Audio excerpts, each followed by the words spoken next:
favor. Pastor, from the Seventh-day Adventists, do you believe that the end is coming? Not necessarily this year, but you believe it is coming. What will happen? Yeah, I believe the end is coming. What will happen is, according to the biblical record, Christ will descend from heaven with his angels, and he's coming to take those who have accepted him and been saved by his grace. Can I just, will this literally happen? It will literally happen. The sky will... There'll be the sound of the trumpet, there'll be the voice of the archangel, there'll be the appearance of Christ, literally, with his angels. Yeah.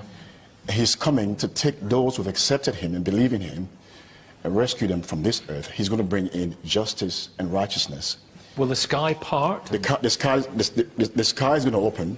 According to the biblical record, the sky is going to open. He's going to descend with his angels, and he's coming to take those who have been saved by his grace. Pretty mean-spirited Christ. Well, no, hang on. No, listen. Wait a minute. Wait a minute. You're not going to be laughing soon, I'll tell you that. Listen. It says this is all in the Bible, isn't it? It's in Revelations and Thessalonians, and it's in Revelation, John. It's in Thessalonians. Yeah. It's in the book of John. Yeah. What happens then? What happens during there's a thousand year period? What happens then?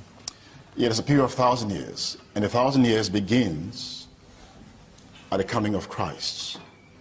He comes to take those, like I said, who have been saved by his grace, and those who have not accepted Christ, because God he gives everybody the provision to accept the salvation that he offers free of charge. He's offered salvation free of charge for those who accept it. So it's not just Seventh-day Adventists? Not just Seventh-day Adventists, it's open to everyone. Everyone who's accepted Christ, but not Muslims or Hindus or... Sikhs. Well, I haven't accepted him. Yeah. Christ, he makes a statement in the Jews? book... No, he makes a statement in the book of John, chapter 14, verse 6. Right.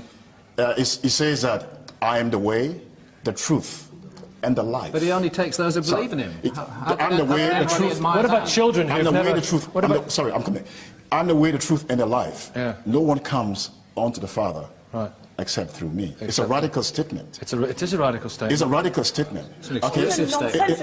It's a radical statement. Absolute rubbish. Okay, tell me about that. What would you like to say? Sorry, let me just finish. Okay. No. So what I say is that salvation comes through only Christ.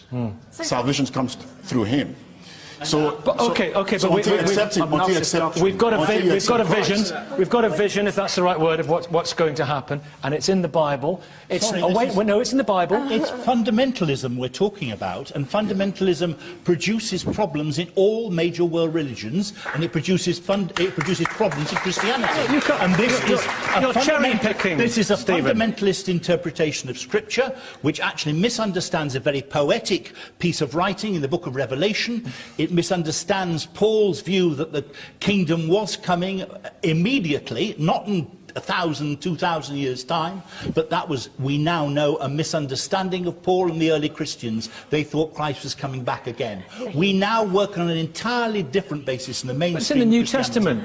But so what? There are things in the New Testament, Nicky, which we actually have to reinterpret in the light of biblical criticism and modern understanding of Scripture. And this fundamentalist approach doesn't work. Programa que foi ao ar pela BBC de Londres, com tremenda audiência. Você estaria preparado para isso? Viram como as pessoas aplaudiram o liberal, o teólogo liberal, um sacerdote, enquanto riam, debochavam daquele que crê que Cristo vai voltar? Você está pronto para isso? Para enfrentar essa posição?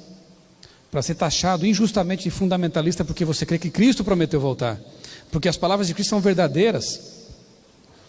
E eles vêm dizer que não, foi um equívoco de Paulo. Jesus não vai voltar. Adão e Eva, isso é história para boi dormir. Como assim? Você é fundamentalista e você vai ter coragem de defender até o fim a palavra de Deus e a sua crença nela? Estará disposto, como os primeiros cristãos, a morrer por essa crença? Não a matar, como fazem fundamentalistas, mas a morrer por ela. É bem diferente, né?